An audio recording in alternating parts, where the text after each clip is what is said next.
Wo bist du gsi? Also das ist unser Thema heute. Wo bist du gsi? Wo bist du heute gsi? Oder wo bist du gestern gsi? Wo sind ihr heute gsi? Ich glaube, die Person da, die ist am Meer gsi.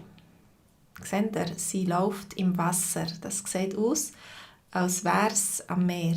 Olivia, du bist in der Stadt gsi. In der Stadt. Mhm. Du bist heute einkaufen vielleicht in die Stadt. Ja. Hallo, Lovely.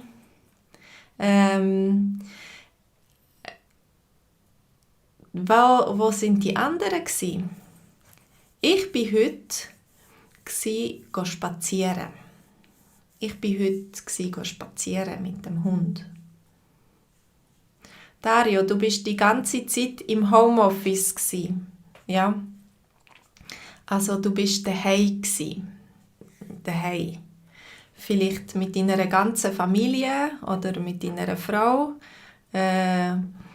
Und bist mit den Haustieren daheim gsi, so wie ich. Ich bin mit meinem Hund daheim gsi. Aber bei uns sind alle im Homeoffice. Olivia, du bist nicht im Homeoffice gsi, du kannst arbeiten. Super. Manchmal ist es gut, wenn man ein bisschen aus dem Haus. Ja. Ich bin am Strand gsi. Ich bin am Strand gsi. Und die anderen? Wann sind ihr das letzte Mal am Strand gsi? Am Meer. In der Schweiz ist das, wenn man in der Schweiz wohnt, ist es sehr weit weg, das Meer. Ja? Du kannst nicht am Wochenende kommen. Hallo, Hakuna Matata. Willkommen. Lovely, du bist heute in der Migros gsi. Du bist einkaufen. Mhm. Sehr gut. Also du hast einen vollen Kühlschrank heute. Hakuna Matata, du bist vor einem Jahr bist am Strand gsi, das letzte Mal. Olivia, du bist im Sommer am Strand gsi. Also sehr wahrscheinlich diesen Sommer, 2020, ja. Bist gsi baden. Olivia, das heisst, Dativ einem ist ämene. Ämene. Das ist Dativ. Vor einem Jahr. Das ist ein bisschen lang und kompliziert. Ja? Sonst ist es nur ein Buchstabe, ein Jahr, 2 Buchstaben, ein Mann, 1 Buchstabe, aber vor einem Jahr. Also, wann sind ihr das letzte Mal am Strand gsi? Das sind schöne Erinnerungen, hoffentlich. Vor einem Jahr. Ja, es gibt auch, man kann auch kürzer sagen, man kann sagen vor einem Jahr. Mhm.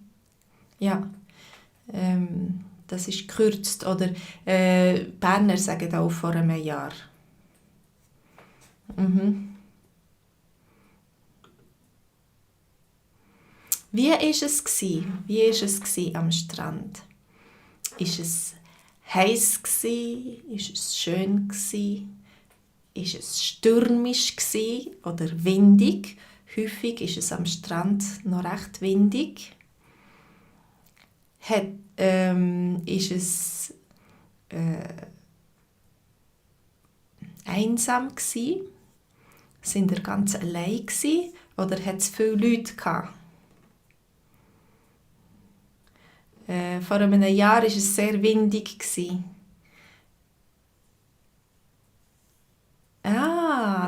Hakuna Matata, das ist gut. Es war warm und du hast plägeret. Plägeret, das ist ganz ein gutes Verb. Also du bist einfach so am Strand gelegen und hast nichts gemacht und hast das Leben genossen, die Sonne genossen, das Wasser. Ja, das ist plägere, wenn man einfach so mal rumliegt und nichts macht. Nicht, eigentlich nicht plagen. Plagen ist ja, wenn du Kind hast und dann tut ein Kind das andere plagen, wenn es zum Beispiel Spielsachen wegnimmt oder wenn es tut die Haare ziehen oder so, dann ist das ist Plagen. Aber Plägern, das ist eben, wenn man plägern, tut die Beine auf, relaxen, nichts machen, vielleicht ein Buch lesen, in der Sonne, sünneln, plägern. Also nicht mit A, sondern so, wie es der Dario geschrieben hat. Mit E würde ich schreiben. Weil dann plagen ist etwas anderes. Ja. Wie war es? Als ich letzte am Strand war, das war im Herbst. Und die Sonne hat geschonnen, aber es war sehr windig und kalt. Zeit verdoppeln. Oh, Dario. Verdörlen. Ich würde sagen, Zeit verdörlen. Vielleicht gibt es Leute, die sagen, Zeit verdoppeln. Aber Doppeln für mich sind, also wenn Doppeln sind Leute, die eigentlich ein bisschen dumm sind. Also es ist, du blöder Double, du, das kannst du so ein bisschen aggressiv sagen zu jemandem. Ja, und das ist nicht vielleicht so schön. Ich weiss nicht, Zeit verdoppeln, verdörlen, Zeit verdörlen. Dass er so ein bisschen Zeit vergehen. Ja. Plägern, genau, Olivia. Es war schön, aber ein bisschen windig. Es war schön, aber ein bisschen windig. Ja, genau. Am Meer tut es immer ein bisschen winden und dann hat man überall Sand.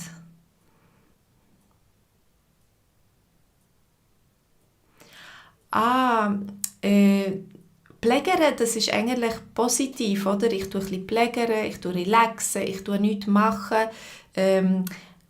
Aber Dario, du sagst, jemand hat gesagt, Facebook ist ein Zeitverdoppler. Das heisst, man tut häufig vielleicht Zeit verschwenden auf Facebook. Ja, also das ist dann ein bisschen schade, es hat eher einen negativen Touch. Ja? Man tut Zeit verdoppeln.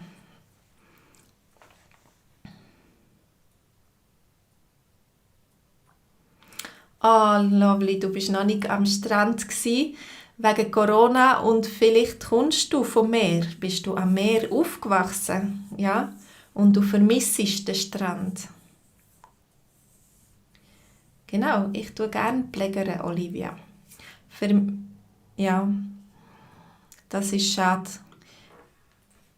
Ein anderes Mal wieder. Oder an einem Strand. Ein See hat natürlich auch einen Strand. Nicht so einen schönen Sandstrand, vielleicht wie am Meer. Wo ist der schönste Strand, den du je gesehen hast? Wo ist der schönste Strand, den du je gesehen hast? Es gibt sehr viele schöne Strände. Das ist schwierig zu sagen, wo ist der schönste Strand.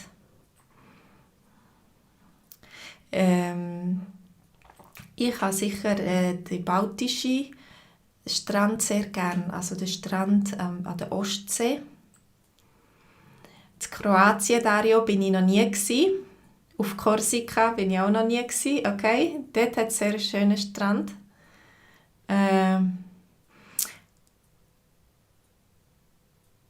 Am Murtensee. Olivia, du gehst gerne am Murtensee. Dort hat es auch Badeplätzchen und so ein bisschen, mit ein bisschen Sand, wo man in den See raus laufen kann. Ja, das ist nicht so ein richtiger Strand wie am Meer, aber es ist auch, man kann am Seeufer liegen, am Strand liegen und baden. Genau. Lovely, du sagst, dass es die Philippinen fast nur Inseln hat. Also dort leben viele Leute am Strand, am Meer. Ja? Und sie leben auch von der Fischerei und so, sehr wahrscheinlich. Und von den Touristen, die an den Strand gehen. Badeferien machen. Also, ich habe da eine Meinung zu Costa Rica. Ist sehr ein schöner Strand. Ob es der schönste ist, weiss ich nicht. Ich habe noch nicht alle gesehen. Olivia, du würdest gerne auf eine auf eine einsame Insel vielleicht plägern.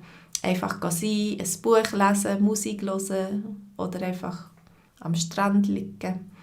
Genau. Welches ist die schönste Stadt, die du je gesehen hast? Wo bist du? In welcher Stadt bist du, wo dir sehr gefallen hat? Ich bin einmal meine Freundin auf Montpellier besuchen, in Frankreich, am Mittelmeer. Das war sehr eine schöne Stadt mit kleinen Gässchen.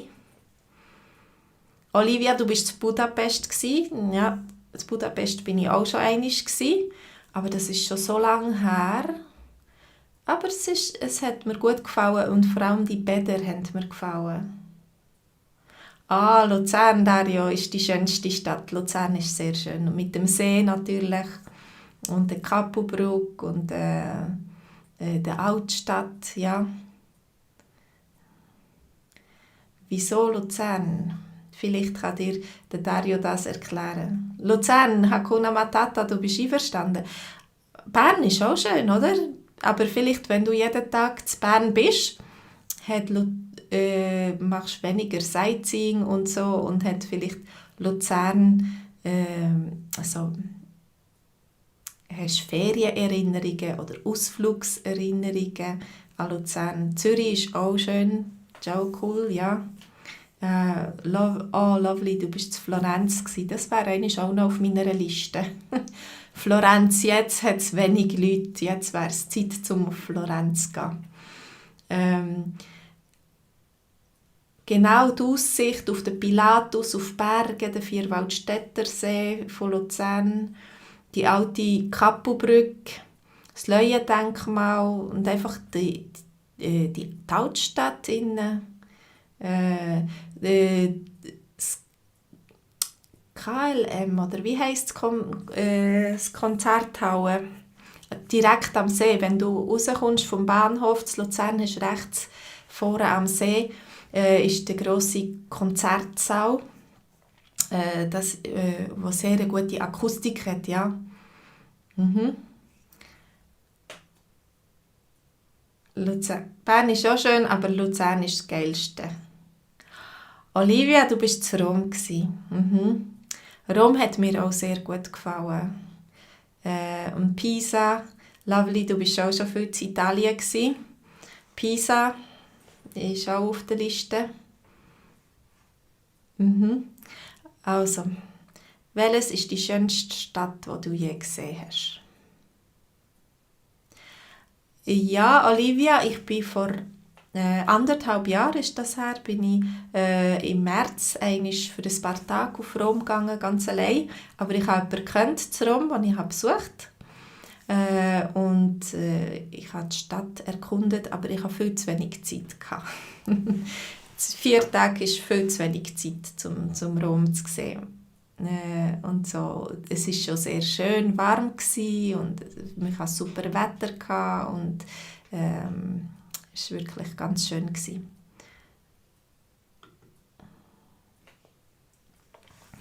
Wo bist du gestern? Oder am letzten Wochenende? Gestern war halt Montag, dann musst du vielleicht arbeiten, aber sind ihr am Wochenende weg gewesen? Oder sind ihr daheim gewesen? Mein Mann und ich, wir sind am Wochenende weg gewesen. Mein Mann hat 2 Nächte ein Ferienhäuschen gebucht auf dem Land und wir sind Velo fahren und laufen und haben gefeuert im Haus. Es war ein gemütliches Häuschen. Hakuna Matata, du warst allein in der Mansarde und hast vielleicht deine Ruhe genossen. Und Olivia, du bist in den Bergen gsi. Du bist in den Bergen gsi. Du bist wandern.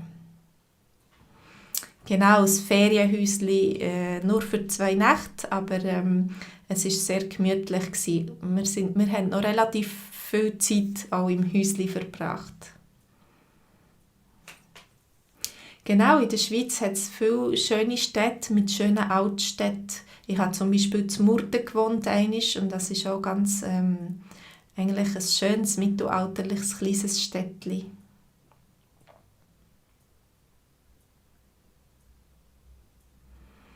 Also Dario, du bist im Homeoffice gestern und am Samstag bist, so wie ich dich richtig verstehe, bist von daheim bis auf Luzern gelaufen, zu Fuss, ja, 7 Kilometer.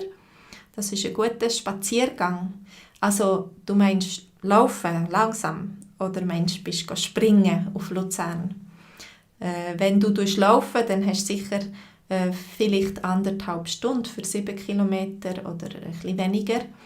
Und wenn du springen, dann weiss ich nicht, wie schnell du springst, dann bist du sicher viel schneller. Olivia, eine Mansarde ist so unter dem Dach, die Zimmer, die es hat, unter dem Dach, in der Mansarde. Also, Dario, nicht springen, genau, sondern laufen. Spazieren vielleicht mit deiner Familie oder so. Okay. Da ist auch, wie die Olivia. Ich war in den Bergen. Da haben wir schöne Bilder von den Bergen. Wie war es? Wie war es auf dem Spaziergang? Oder wie war es in den Bergen? Im Häuschen war es sehr gemütlich. Wir hatten so Feuerstelle, wir haben gefeuert und wir haben gekocht, weil die Restaurants sind zu. Dann haben wir selber gekocht. Ja. Wie war es für euch? Es war ganz gut. Genau, heute waren wir ganz viel sagen und üben, dass wir uns daran gewöhnen, weil viele Leute haben die Tendenz, immer wahr zu sagen. Und auf Schweizerdeutsch hat es nur perfekt. Kein Präteritum. Ja. Es war schon ein bisschen kalt in den Bergen. Wow. Also Dario, ihr seid sehr sportlich, deine Frau und du, ihr sind 30 Kilometer gelaufen. Genau, du hast es genossen in der Mansarde und es war ganz ruhig gewesen. Sehr wahrscheinlich in der Mansarde oben hast du auch nicht viel Verkehrslärm so weit oben und du kannst dich ein bisschen entspannen.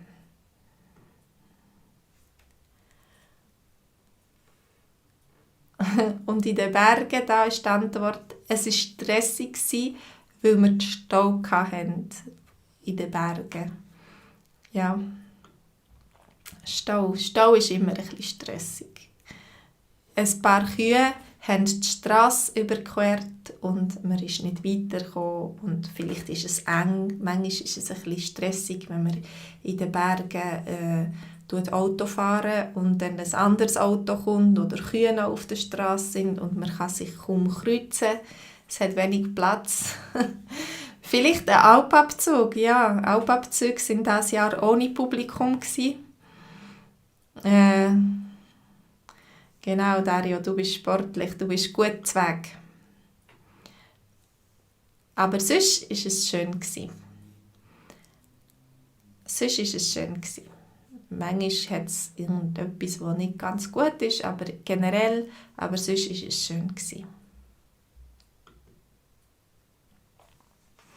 Wann bist du das letzte Mal im Ausland?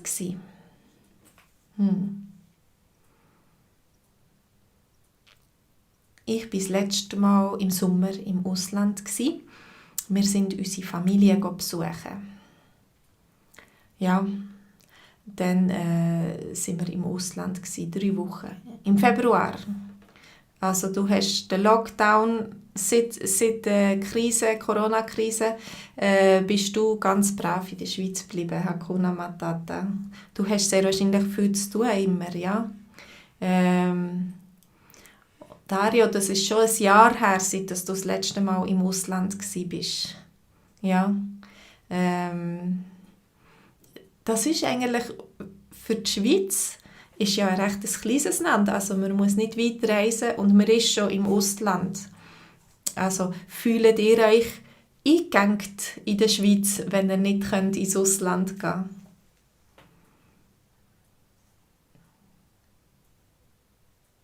könnt?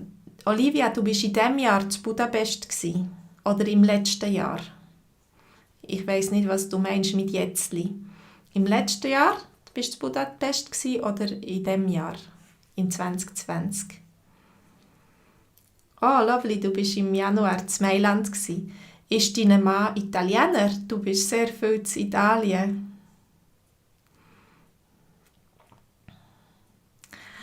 Und du hast immer viel zu tun, Hakuna Matata, mit der Corona-Krise im Gesundheitssektor. Dann geben sie dir keine Ferien vielleicht, ja. Du kannst dann nachher Ferien machen. Olivias letztes Jahr, doch. Ja, Dario, die Schweiz hat auch viel zu bieten, das stimmt. Es gibt sicher noch ein paar Orte, die du kannst entdecken in der Schweiz. Manchmal kennen wir Schweizer selber die Schweiz sehr schlecht, wenn wir immer ins Ausland in die Ferien gehen. Ja. Wann bist du das letzte Mal in Zürich gewesen? Ah, Olivia, du bist im letzten Monat in Zermatt gewesen. Das ist schön, ja. Im autofreien Zermatt. Zum ersten Mal. Das ist wunderbar. Ja. Aha, okay. Dein Mann ist Schweizer, aber er liebt Italien. Das erklärt alles. Hakuna Matata, du gehst viel auf Zürich. Einfach Zürich besuchen oder hast Freunde dort? Gehst du Leute besuchen?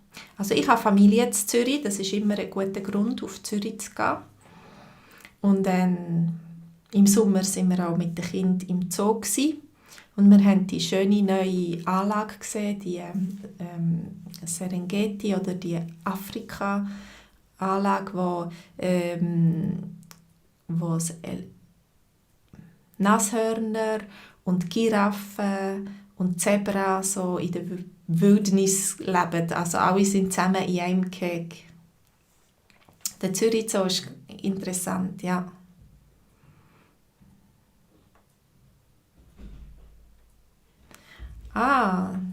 Deine Frau hat einen Auftrag bekommen, Dario, ein Marketing zu machen für ein Restaurant in Zürich. Und dann hat sie sehr wahrscheinlich auf Zürich müssen und du hast sie begleitet.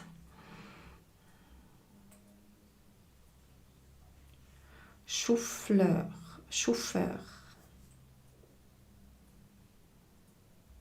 Aha.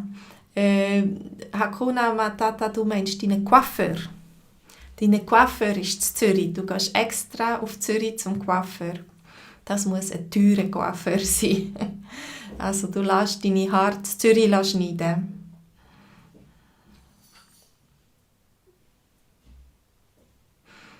Okay, Dario, du hast noch ein anderes Hobby und das ist Fotografieren. Du bist ein guter Fotograf.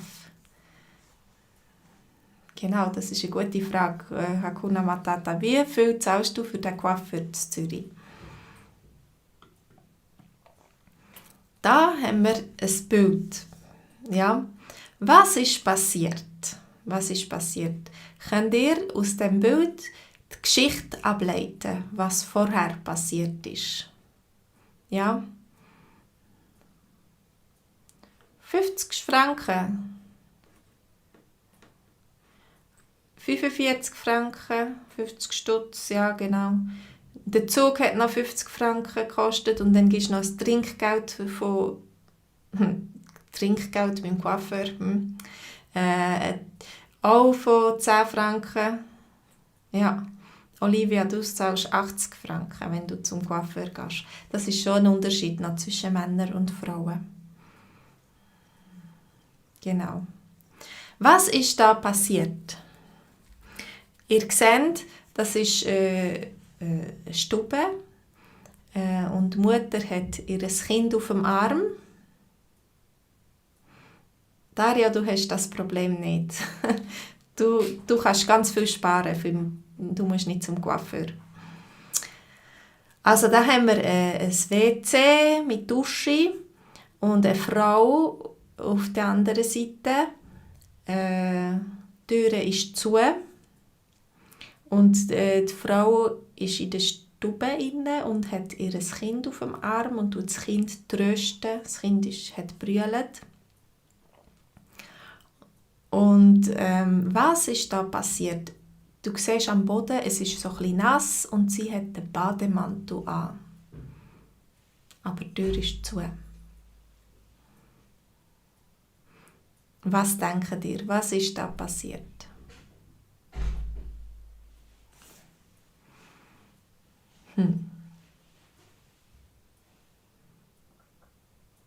Hat die Mutter einen Unfall gehabt?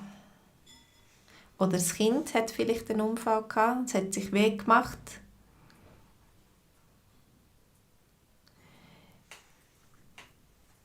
Dario, genau, die Mutter ist glücklich, dass sie durchs Fenster hat aus dem WC rausklettern und dann wieder ins Haus reinkommen, durch die Eingangstür.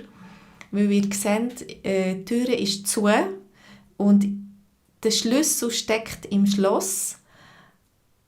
Genau, aber er ist von außen im Schloss, ja.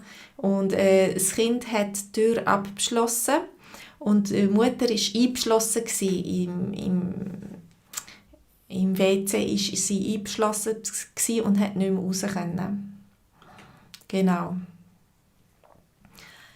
Ich bin duschen und dann war die Tür zu, sagt sie. Wieso war die Tür zu? Mein Sohn hat mich eingeschlossen. Mein Sohn hat mich eingeschlossen. Genau. Das kann manchmal passieren. Meine Tante hat im Sommer ihre Enkel gehütet und ein Enkelkind hat sie und die Geschwister auf dem Balkon rausgeschlossen. Und hat nachher die Türen auch nicht mehr auftun. Das war auch so ein Abenteuer.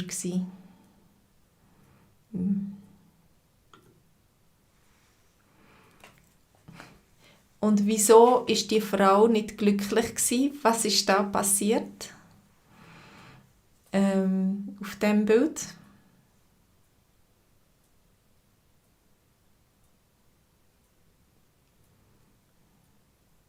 Was denkt ihr? Da haben wir ein Bild, es ist ein Paar in den Bergen und sie rennen. Was herrscht den Berg durchab?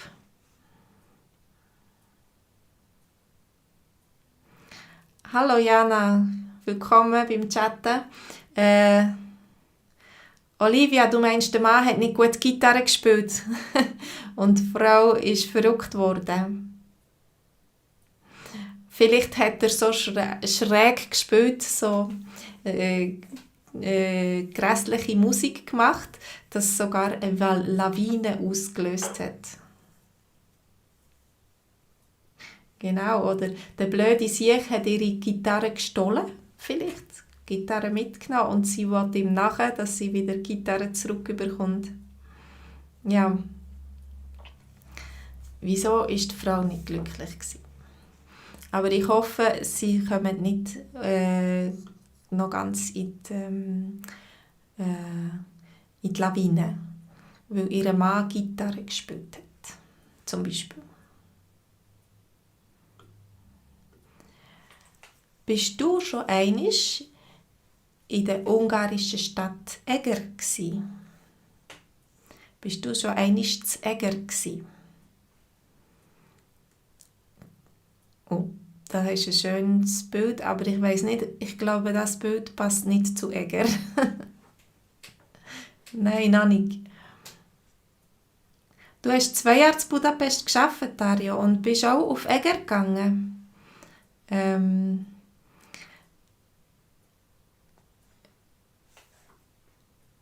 Du warst nicht in Eger gsi. In Eger. Es gibt auch Leute, die in Eger sagen, ich habe letztens mit einer Schaffhauserin geredet und sie sagt auch immer in. Aber ich sage jetzt Eger. Eger ist eine Stadt in Ungarn und wir waren einmal Städte.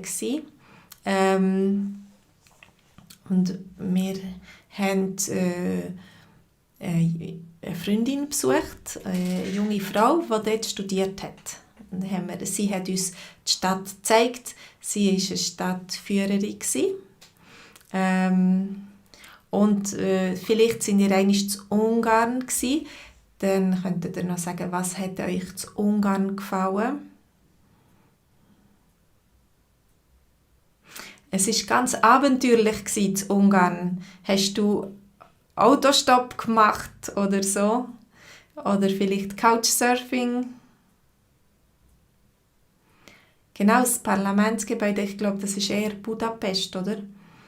Das ist sehr schön.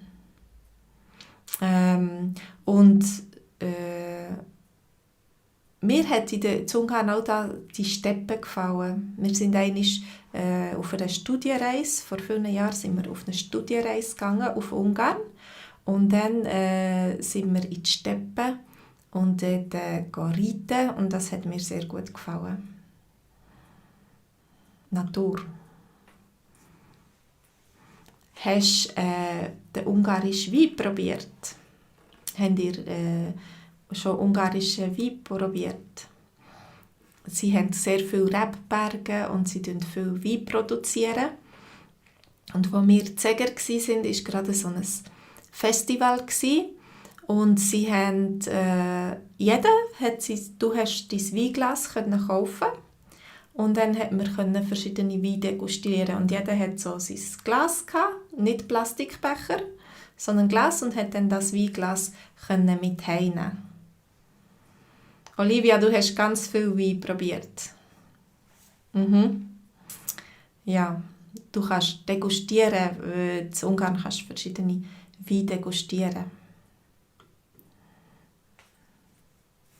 Bist du am Wochenende in den Alpen gewesen? Das haben wir schon von einigen Personen gewusst.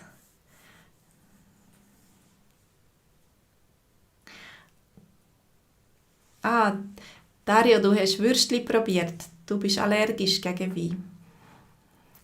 Lieber gegen Wein als gegen etwas anderes. Ja. Und Jana, bist du am Wochenende in den Alpen gewesen? Was hast du gemacht? Oder hast du schon einmal ein Fondue probiert? Es gibt ganz normale Fondue. Lovely. In der Schweiz kannst du sicher auch ungarischen Wein kaufen. Olivia, du bist allergisch auf Blumen. Mein Mann, wenn ich einen Blumenstrauß bekomme, dann muss der immer auf den Balkon oder so. Weil er das nicht mag vertragen, wenn Blumen im Haus sind.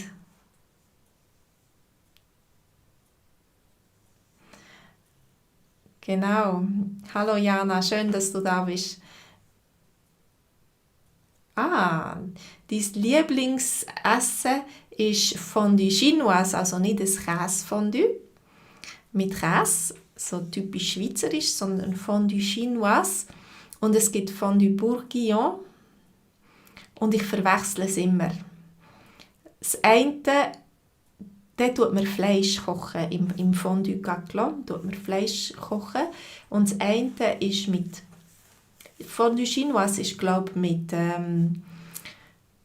Bouillon und das andere ist mit Öl.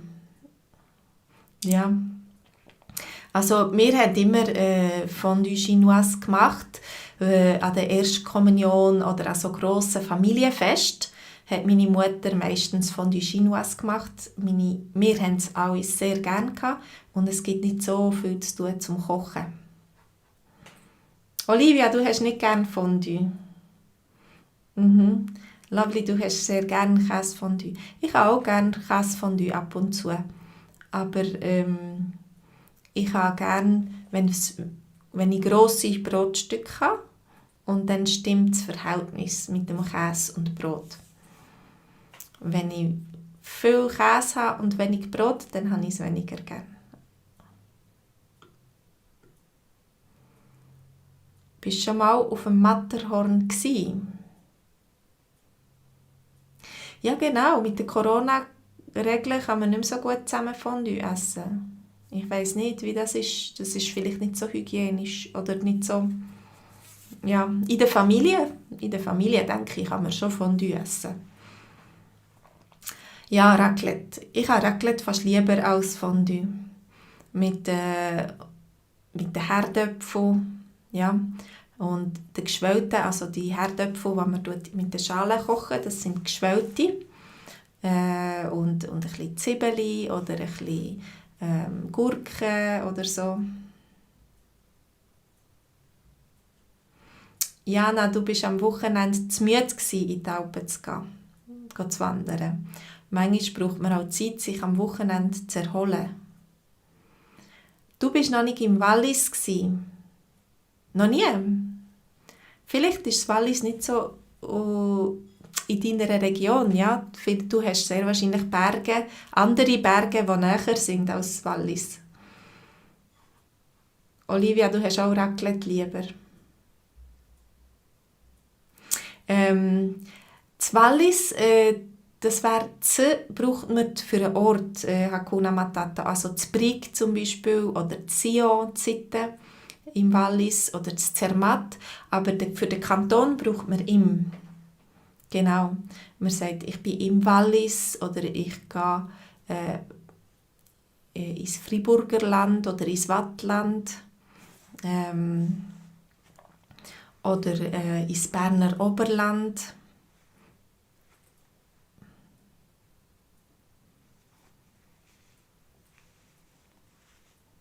Lovely, du bist noch nicht auf dem Matterhorn gewesen. Natürlich, aufs Matterhorn gehen wenige Leute. Ja? Die meisten Touristen schauen einfach das Matterhorn an und staunen.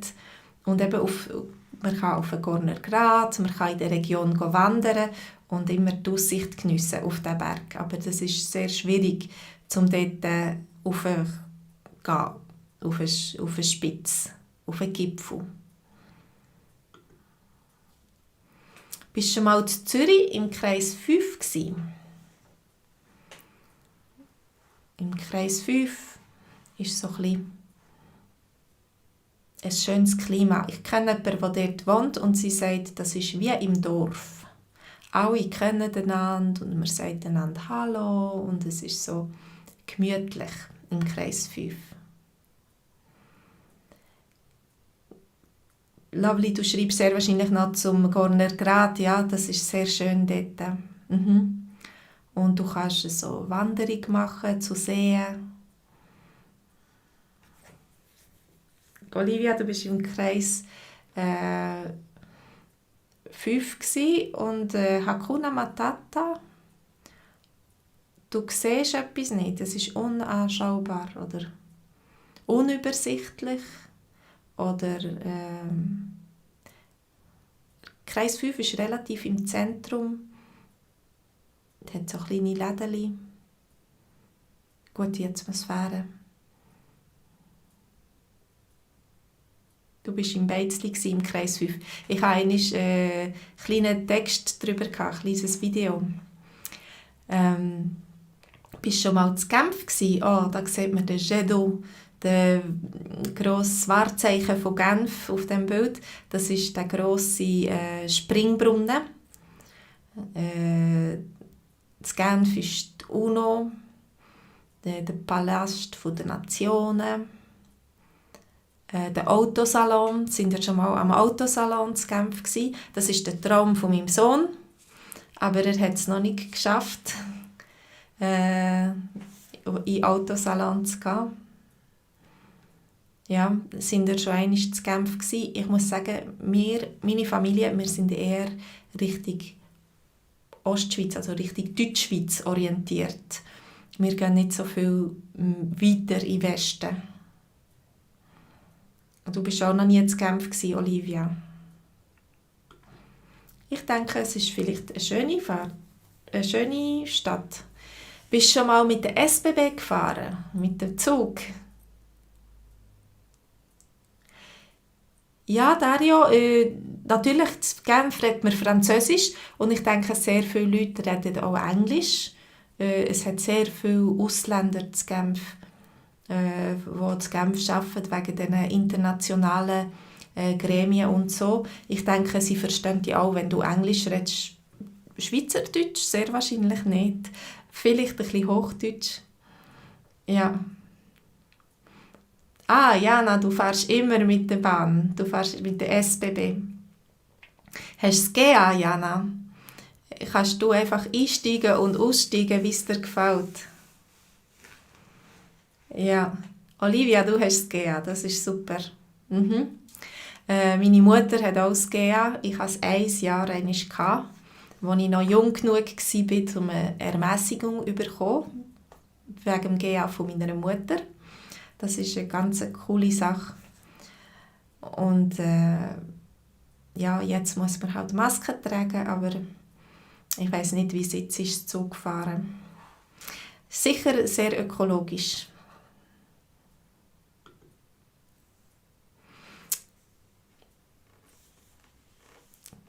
Dein Mann hat ein Haupttags, Olivia. Jana, ein GA ist ein Abonnement, Generalabonnement. Und das ist, du zahlst etwa 4'000 Franken oder so. Und dann kannst du das ganze Jahr in der ganzen Schweiz Zug fahren, Bus fahren, Tram fahren, Schiff fahren. Und auf die Bergbahnen hast du 50%. Genau, das ist ein Billett, ein Abonnement für 1 Jahr.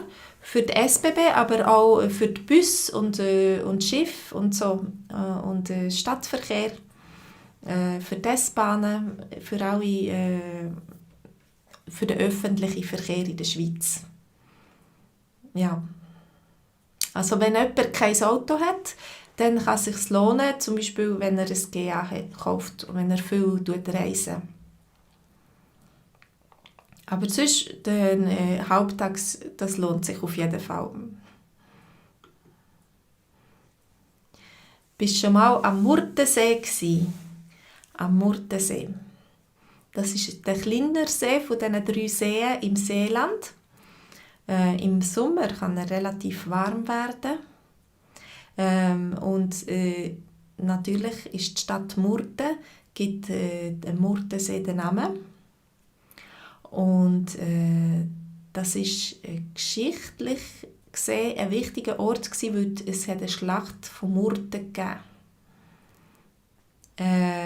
Und das ist historisch für die Schweiz ist sehr interessant und sehr wichtig gewesen, dass die Schweizer haben in der Schlacht von Murten gegen die Franzosen gewonnen. Du bist viel am Murtensee gewesen, Olivia. Ja, du hast schon davon erzählt. Und ich habe einmal zu Murten gewohnt. Wie war es? Am Murtensee war es sehr gemütlich. Oder manchmal hat es auch viele Leute. An diesen heissen Tagen, an diesen Badeplätzen, ist es vielleicht manchmal ein bisschen laut und ein bisschen zu unruhig.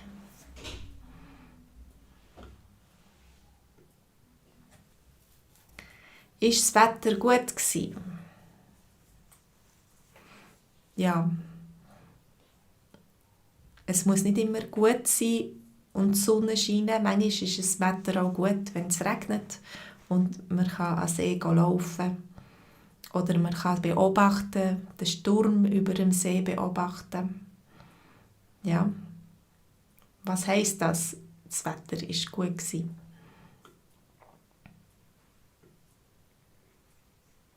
Und zum Schluss, wie war der Livestream für euch? Hat er euch gefallen? Wir konnten viel zusammen chatten, talken, also reden. Das Wetter war gut, Olivia. Wie war der Livestream für euch? Habt ihr alles verstanden? Olivia, es war gut. Gut, hat es dir gefallen? Hast du etwas Neues gelernt, hoffentlich? Ah ja, wir haben gelernt, die Pflegerin vom Hakuna Matata. Hat dir sehr gut gefallen, Lovely. Also, da haben wir ein Bild für unseren nächsten Livestream in einer Woche.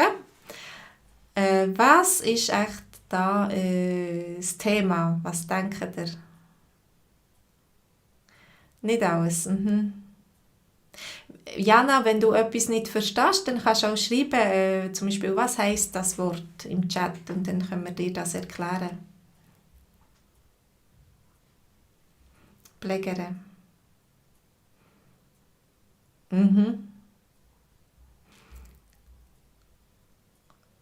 B1, B2, C1. Ist das die Antwort auf diese Frage? Was ist das Thema für die nächste Woche? Also, du machst Fortschritt vielleicht, Dario. Wer hat eine Idee? Was ist da genau? Referendum. Wir wollen über die direkte Demokratie reden, nächste Woche. Und über die direkte Demokratie, über die Abstimmungen, die kommen, über andere Referenden, die schon waren. Ende November haben wir eine Abstimmung. Und Dario, du fragst, ob man so einen Test machen kann mit Schweizerdeutsch. Ich muss mich, also so wie der vom Goethe-Institut, so offiziell ein Institut, das Schweizerdeutsch-Tests macht. Ich weiss nicht, ob es das gibt.